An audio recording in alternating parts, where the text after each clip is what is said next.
सपना एक गरीब औरत थी जो अपने छोटे बेटे अर्जुन के साथ एक छोटे से घर में रहा करती थी। सपना शुरू से ही चाहती थी कि अर्जुन पढ़ लिख कर एक बड़ा इंसान बने, इसलिए वो अपने बेटे की अच्छी पढ़ाई और अपने घर को चलाने के लिए बड़े लोगों के घर में साफ सफाई का काम किया करती थी।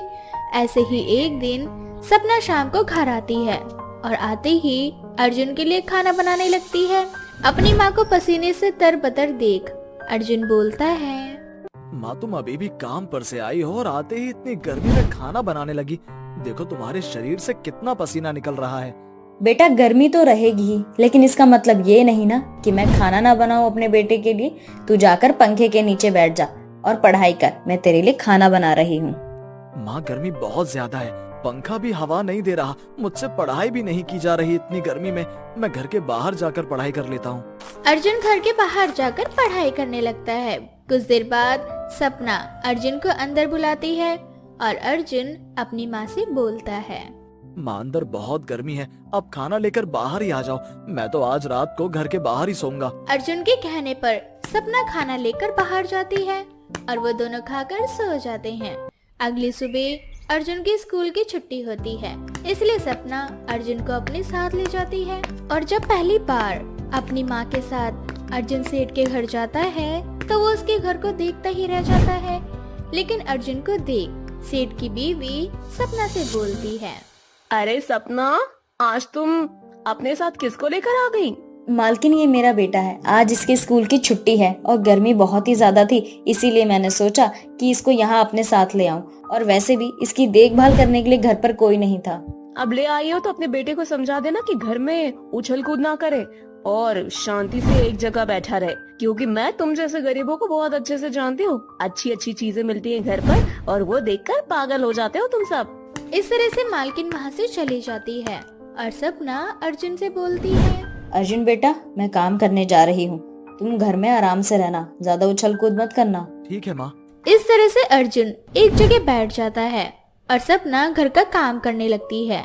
कुछ देर बाद मालकिन का बेटा अजय आता है और जब वह अर्जुन को अकेला बैठा हुआ देखता है तो उसके पास जाकर उससे बोलता है, तुम कौन हो? आज से पहले मैंने तुम्हें घर में कभी नहीं देखा। मेरा नाम अर्जुन है, मैं आज पहली बार अपनी माँ के साथ आया हूँ। मेरी माँ इस घर में काम करती है।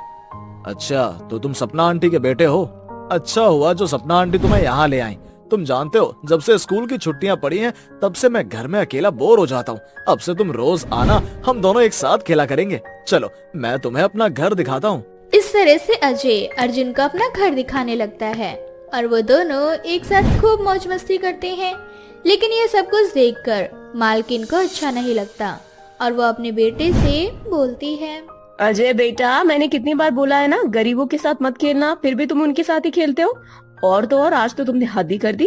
क्या जरूरत थी उस गरीब को अपने कमरे में ले जाने की? हाँ माँ, अर्जुन मेरा दोस्त है और मुझे उसके साथ खेलना बहुत पसंद है, इसीलिए मैं उसके साथ खेलूंगा। इस तरह से अजय अपनी माँ की कोई बात नहीं मानता और अर्जुन के पास खेलने के लिए चला जाता है।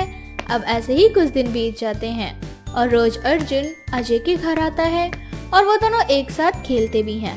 एक दिन खेलते खेलते अजय और अर्जुन इस स्टोर रूम में जाते हैं, जहां अर्जुन की नजर एक खराब पंखे पर पड़ती है।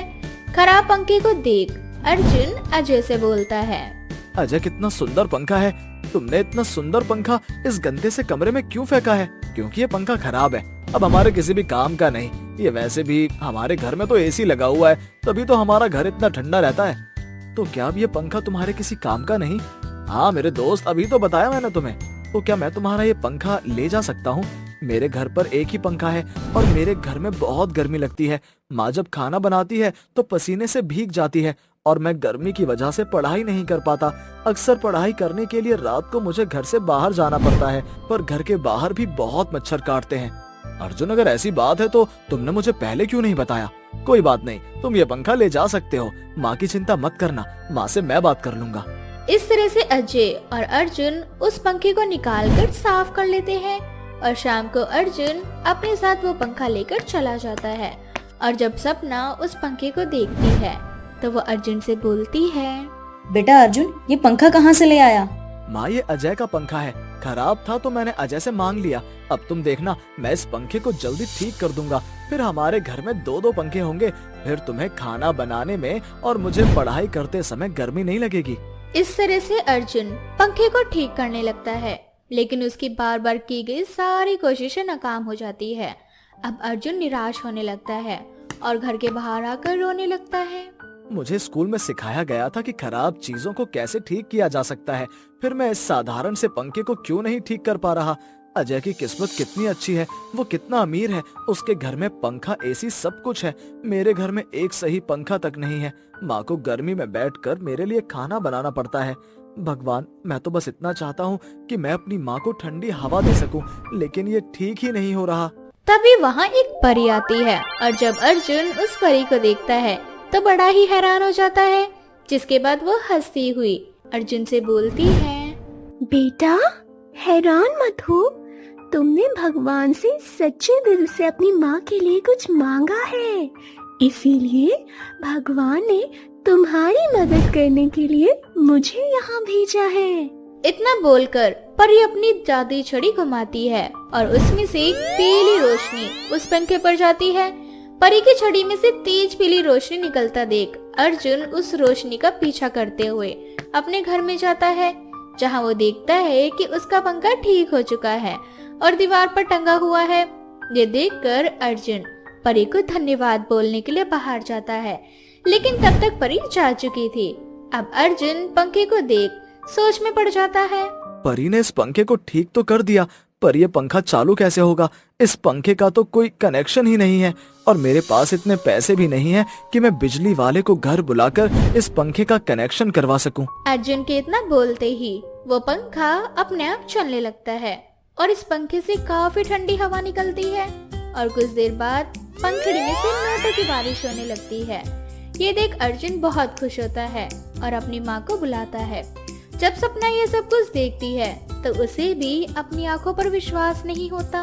अर्जुन, ये चमत्कार कैसे हुआ? और ये पंखा खराब था ना, फिर ये नोटों की बारिश कैसे हो रही है? अर्जुन अपनी माँ को सारी बात बताता है। अब सपना समझ जाती है कि ये पंखा कोई साधारण नहीं बल्कि जादुई पंखा है। बस फिर क्या था, अब सपना और अर्जुन जादुई पंखे की मदद से अमीर हो जाते हैं, पर अमीर होने के बाद भी सपना घमंड नहीं करती और वो अब लोगों के घर सफाई का काम करना छोड़ देती है और अपना खुद का व्यापार शुरू कर देती है। 5 प्रेग्नेंट